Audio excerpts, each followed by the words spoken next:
DElEd द्वितीय semester की सभी परीक्षार्थीगणों का ये आज की इस ऑनलाइन क्लास में स्वागत है।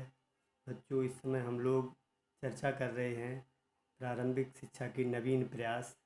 इसमें जो उत्तर प्रदेश के संबंध में तमाम कार्यक्रम और परियोजनाएं चलाई गई उनके संबंध में हम लोग चर्चा कर रहे हैं।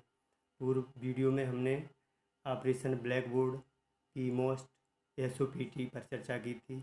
आज हम लोग चर्चा कर रहे हैं बेसिक शिक्षा परियोजना, या इसको संक्षेप में बीईपी कहते हैं, और इसके बारे में आज हम लोग चर्चा करेंगे। सबसे पहले तो हम ये जानना चाह रहे हैं कि परियोजना कब चलाई गई थी। ये 1993 में परियोजना चलाई गई थी। इसके संबंध में अगर हम इनके लक्ष्य या उद्देश्यों की बात करें, उससे पहले हम आपको इसका बेसिक बता दें थोड़ा।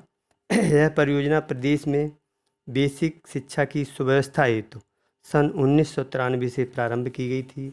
यह परियोजना वर्तमान में प्रदेश के सभी जनपदों में क्रियान्वित की जा रही है। इस परियोजना के अंतर्गत बेसिक शिक्षा के सार्वजनिकरण को मुख्य रूप से महत्व दिया जा रहा है। इसका मुख्य लक्ष्य सार्वजनिकरण के नामांकन, तात्पर्य 100% 100% नामांकन, शिक्षा की अवधि की पूर्णता तथा शैक्षिक गुणवत्ता में सुधार लाना है। राज्य, जनपद तथा ग्राम स्तर की संस्थाओं का स्थायीकरण ही उद्देश्यों की प्राप्ति में सहायक हो सकता है। इसको ध्यान में रखते हुए इस योजना का क्रियान्वयन किया गया है। शैक्षिक नियोजन तथा प्रबंधन का विकेंद्रीकरण तथा उसकी प्रभावकारिता में वृद्धि करना भी इस परियोजना का महत्वपूर्ण अंग है। अगर इसके हम अंगों की बात करें तो बेसिक शिक्षा परियोजना के 3 अंग हैं। नंबर 1, संस्थागत क्षमता में वृद्धि। इसके अंतर्गत राज्य, जनपद, स्थानीय स्तरों पर नियोजन एवं प्रबंधन में सहयोग प्रदान करने वाली इकाइयों की स्थापना करके पूरे राज्य के 6 से 14 वर्ष के 100% बालकों का नामांकन समुचित शिक्षा के लिए सभी विद्यालयी सुविधाओं का नियोजन एवं प्रबंध करना है। सक्रिय सामुदायिक सहभागिता सुनिश्चित करना प्रमुख आयाम है, क्योंकि हम लोग जानते हैं कि बिना सामुदायिक सहभागिता के ये बेसिक शिक्षा को जो लक्ष्य है उसको हम प्राप्त नहीं कर सकते हैं। दूसरा है इसका अंग गुणवत्ता में सुधार तथा पूर्णता। इसके अंतर्गत पाठ्यक्रम तथा पाठ्य पुस्तकों का संशोधन करना, शिक्षकों को सुविचारित प्रशिक्षण प्रदान करना, नवाचार एवं संकल्पनाओं से परिचित कराना, अविकसित छात्रों एवं छात्राओं की शिक्षा की व्यवस्था करना तथा नियमित अनुसरण एवं सतत मूल्यांकन सम्मिलित है। क्योंकि अगर कोई भी हम कार्यक्रम या परियोजना चलाते हैं तो उसका भी मूल्यांकन और अनुसरण होना चाहिए, तथा जो बच्चों को हम शिक्षा दे रहे हैं उसका भी सतत अनुसरण और मूल्यांकन होते ही रहना चाहिए, तभी हम अपने लक्ष्य को प्राप्त कर पाएंगे। तीसरा इसका अंग था बेसिक शिक्षा तक पहुंच सुनिश्चित करना। इसके अंतर्गत सभी जनपदों में बेसिक शिक्षा तक पहुंच सुनिश्चित करने के उद्देश्य से असेवित क्षेत्रों में प्रारंभिक विद्यालयों की स्थापना तथा अनौपचारिक शिक्षा केंद्रों को संचालित करना मुख्य लक्ष्य है, तथा समाज के विशिष्ट वर्ग के बालकों के लिए शिक्षा की व्यवस्था करना मुख्य उद्देश्य है। इसमें ये देखा गया कि जहाँ पर 300 की आबादी है वहाँ पर एक प्राथमिक विद्यालय होना चाहिए।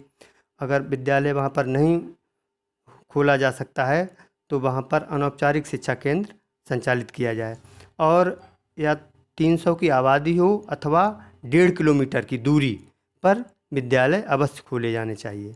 अगर हम इसके बेसिक शिक्षा परियोजना के कार्य और क्रियान्वयन की बात करें तो परियोजना के प्रमुख प्रस्तावित कार्य तथा उनके क्रियान्वयन की उपलब्धियों को स्थिति निम्नवत है।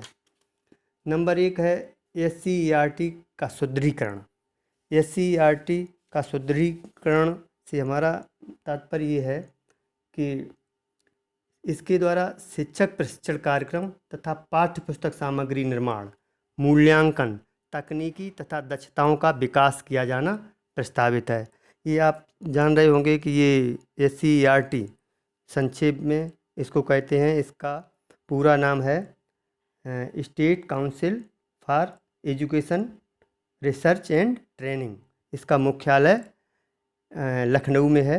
इसको राज्य शैक्षिक अनुसंधान एवं प्रशिक्षण परिषद भी कहते हैं। दूसरा है राज्य शैक्षिक प्रबंधन एवं प्रशिक्षण संस्थान की स्थापना, सीमैट जिसको संक्षेप में कहते हैं। सीमैट इसका मुख्यालय इलाहाबाद में है और इसकी फुल फॉर्म इसको कहते हैं state educational management and training institute, CMAT. तो इसका मुख्यालय इलाहाबाद में है। तो इसके अंतर्गत शैक्षिक प्रबंधन में पुष्टिकरण को दृष्टि रखते हुए एक अलग संस्थान की स्थापना की गई। और तीसरा है प्रत्येक जिले में जिला शिक्षा एवं प्रशिक्षण संस्थान, जिसको हम लोग डाइट कहते हैं, जहां आप लोग ट्रेनिंग ले रहे हैं। इसके अंतर्गत जनपद में शिक्षा की गुणवत्ता का उन्नयन, उसकी दक्षता का विकास, उसका अनुश्रवण एवं सतत मूल्यांकन करने के उद्देश्य से डाइट की स्थापना की गई है। इन संस्थानों पर नई शिक्षक प्रशिक्षण संस्थानों को विकसित करने का भी दायित्व है। चौथा है विकास खंड तथा न्याय पंचायत संदर्भ केंद्र। विकास खंड बीआरसी, जिसको बीआरसी पर आपने देखे होंगे, जो बीआरसी होते हैं हमारे ब्लॉक स्तर पर, इनको ब्लॉक रिसोर्स सेंटर कहते हैं। और न्याय पंचायत संदर्भ केंद्र एनपीआरसी। तो इसके अंतर्गत सूक्ष्म योजना का सूक्ष्म स्तर तक कार्यान्वयन एवं अनुश्रवण तथा मैक्रो से माइक्रो स्तर पर पहुंच के क्रम में ब्लॉक एवं न्याय पंचायत स्तर पर शैक्षिक संदर्भ केंद्र के रूप में संचालित हैं। अगला है संप्राप्ति में सुधार। इसके अंतर्गत पाठ्यक्रम की समीक्षा तथा पाठ्य पुस्तकों का संशोधन, अनुपूरक अध्ययन सामग्री का निर्माण तथा शिक्षण अधिगम सामग्री का निर्माण प्रस्तावित है, जो अधिगम संप्राप्ति में गुणवत्ता लाने में पर्याप्त महत्वपूर्ण है। छठा है नवीन मूल्यांकन तकनीकी तथा प्रविधियों का विकास। इस योजना को कार्यान्वयन के पूर्व शैक्षिक संप्राप्ति की जानकारी के लिए आधार लाइन सर्वेक्षण, सतत मूल्यांकन व्यवस्था एवं क्रमोत्तर एवं परिवर्तन की व्यवस्था करना है। सातवां है बालिका शिक्षा की व्यवस्था। छात्राओं के 100% नामांकन तथा क्षेत्रीय आवश्यकताओं के अनुरूप अधिकाधिक अनौपचारिक केंद्रों की स्थापना, शिशु शिक्षा केंद्रों की स्थापना, पायलट कार्यक्रम बालिका शिक्षा के उन्नयन के क्रम में एक प्रयास है।